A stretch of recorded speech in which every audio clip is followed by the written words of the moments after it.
Un proyecto que fue enormemente influyente en América Latina, en Argentina, y sigue siéndolo, lo podríamos llamar conservador. El proyecto conservador se caracterizó desde el primer minuto porque yo podría decir la negación de ambos ideales.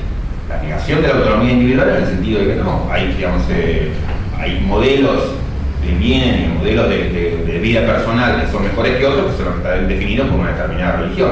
En América Latina, digamos, por ejemplo, eso se reflejó mucho a nivel constitucional, donde hubo muchas constituciones conservadoras, y los conservadores siempre dijeron, no, derechos no, momento, derechos en la medida en que no afecten los intereses de la Iglesia Católica, entonces libertad de cultos no, libertad de asociación en la medida en que la asociación no afecte, digamos, la religión católica. Entonces ordenaban toda la lista de derechos, digamos así, a partir de las necesidades de la Iglesia Católica, una de religión particular. Eso es la negación, digamos, es una negación muy fuerte de la idea de autonomía individual. No es yo creo lo que se me da la gana y yo soy dueño de mi propia vida y cualquier modelo del bien que yo escoja está bien. No, hay forma, digamos, y eso fue muy fuerte en la política, en la retórica política latinoamericana. O sea, eso que vino con el proyecto conservador. Era la negación directa de ese ideal de la autonomía individual. ¿Se entiende lo que digo? Sí, claro. Bueno, y lo mismo en términos de autogobierno colectivo. El proyecto conservador, en sí, fue enormemente influyente en América Latina.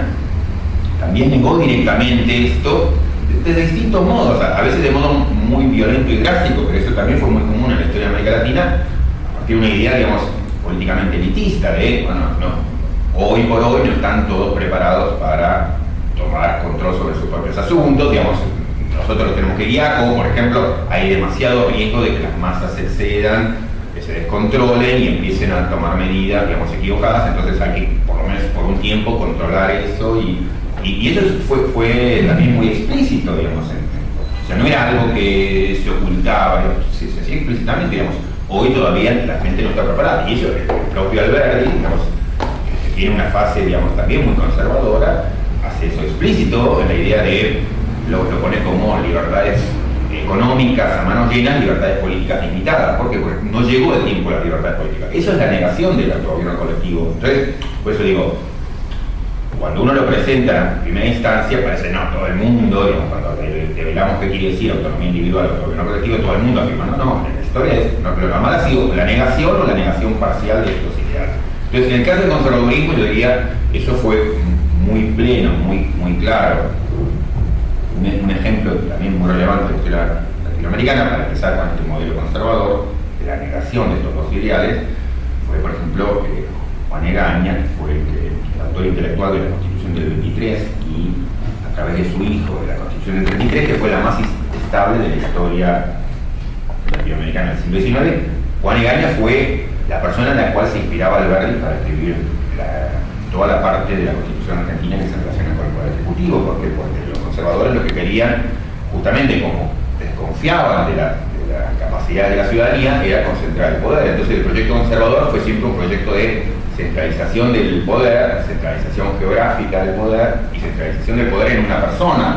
Entonces Bolívar fue una expresión de eso, que también muchos quieren ver a Bolívar de otro modo, pero Bolívar fue centralmente eso, con la excusa o la razón para él, digamos, suficiente de que, bueno, había que garantizar la independencia, entonces había que concentrar el poder muy fuertemente, por lo menos por un tiempo, pero él, digamos, también daba otro tipo de argumentos mucho más duros de que la gente no estaba capacitada para votar, etc. Pero, digamos, una versión más liviana, lo que él decía es, bueno, no, hay que salir de esta crisis, digamos, entonces hay que concentrar el poder de las armas, concentrar geográficamente la autoridad y concentrar, digamos, personalmente. Los conservadores, digamos, resumían su lema, o muchos se lo resumían en la idea de la cruz y la espada. La cruz, que es la que controla parte del mundo, o sea, tiene la autonomía individual, es esto, está guiada por la cuestión de la cruz, o sea, hay un proyecto moral que ordena las conductas de las personas, que debe ordenarlas, y la espada, en el sentido de autoridad fuerte, concentrar el poder para impedir los desbandes, impedir el desorden, o sea, la idea muy fuerte de orden del conservadurismo. Entonces, el conservadurismo, digamos, yo diría que está la negación de esos dos ideales.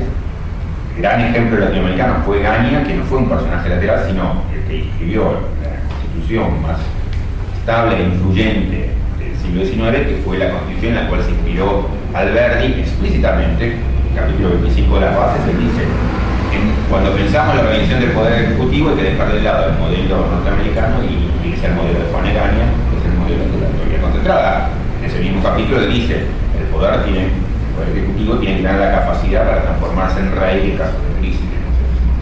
Esa idea es muy propia del pensamiento conservador y ha sido muy influyente en la historia latinoamericana y argentina. Bueno, entonces, digamos, el modelo conservador sería como la contracara más fuerte del modelo que yo definiría como igualitarismo, que es la negación, digamos, enfática tanto de la idea de la autonomía individual como de la idea de la autonomía